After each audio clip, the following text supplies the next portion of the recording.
കൈസ് നോക്കൂ. അങ്ങനെ വീണ്ടും ചൊവ്വാഴ്ച. ഈ ചൊവ്വാഴ്ചയ്ക്ക് ചൊവ്വാദോഷത്തിൻ്റെ പ്രശ്നമുണ്ടെന്ന് പറഞ്ഞാൽ ശരിയാണ്. എനിക്കറിയത്തില്ല, അറിയാത്തത് ചോദിച്ചതാണ്.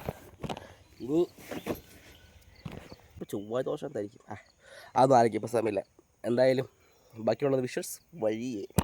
അങ്ങനെ വീട്ടിൽ നിന്ന് ഇറങ്ങിയതാണ് ഇവനെയും കൂട്ടി നേരെ ഷോറൂമിലെത്തി കഴിഞ്ഞ് ഉച്ച വരെ ഞാൻ പണിയെടുത്ത് ഞാനിതാ ഉച്ചയ്ക്ക് ഫുഡ് കഴിക്കാൻ വേണ്ടി ഇരുന്ന സമയത്ത് വയ്യ സീന്. പാത്രം കുറേ ഉണ്ടെങ്കിലും അവൻ്റെ മീനിലേക്കാണ് എൻ്റെ നോട്ടം.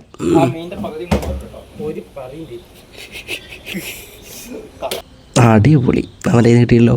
പിന്നെ ആ മീൻ കിട്ടാത്ത സങ്കടത്തിൽ ഞാൻ കുറച്ച് സങ്കടപ്പെട്ടിരുന്ന്. പിന്നെ എനിക്ക് പനി കൂടി പോകണം. ഞാൻ ആശുപത്രിയിൽ പോയി ഡോക്ടറെ കാണിച്ച് മരുന്ന് വാങ്ങിയതാ നേരെ വീട്ടിലേക്ക് പോകുന്ന രംഗമാണ് ഗൈസ് നിങ്ങൾ കാണുന്നത്. എൻ്റെ പൊന്നോ, എനിക്ക് വയ്യാത്തതുകൊണ്ട് ഇവനാണ് വണ്ടി ഓടിച്ചത്. ഇവനാണെങ്കിൽ 100-110. വീട്ടിൽ വന്നപ്പോൾ അതാ കൊത്തരിക്കഞ്ഞി മോരും സൈഡായി എനിക്ക് കിട്ടിയത്. മന്തിക്ക് പ്രതീക്ഷിച്ച് കഴിക്കാൻ ആഗ്രഹമുണ്ട്, പക്ഷേ പറയണ്ടേ. പിന്നെ ആകെ എനിക്ക് അവിടെ നിന്ന് 2 ഗുളിക കിട്ടിയത്. അതിനാണെങ്കിൽ അരമുറി 3/4 എന്നൊക്കെ പറയുന്നത് മുറിക്കാൻ പറയണ്ടേ പണ്ടാരം. അതിൻ്റെ കൂടെ കിട്ടിയൊരു കുപ്പി മരുന്നത്. ഈ സാധനം ഇങ്ങനെ മൂക്കിലേക്ക് കുറ്റിച്ച സമയത്ത് വരുന്നില്ലല്ലോ, എന്തത് ഒന്നുമില്ലേ പറ്റിച്ച ഈ സാധനം കൂത്തണം, കുത്തി നോക്കണം അമ്പോ. അപ്പോൾ അങ്ങനെ ചൊവ്വാഴ്ച കുറ്റം പറഞ്ഞ് എനിക്ക് ചൊവ്വാദോഷം എൻ്റെ എണ്ണാകിൽ എനിക്ക് അടിച്ചു തന്നു. അപ്പോൾ ഓക്കെ ബൈ.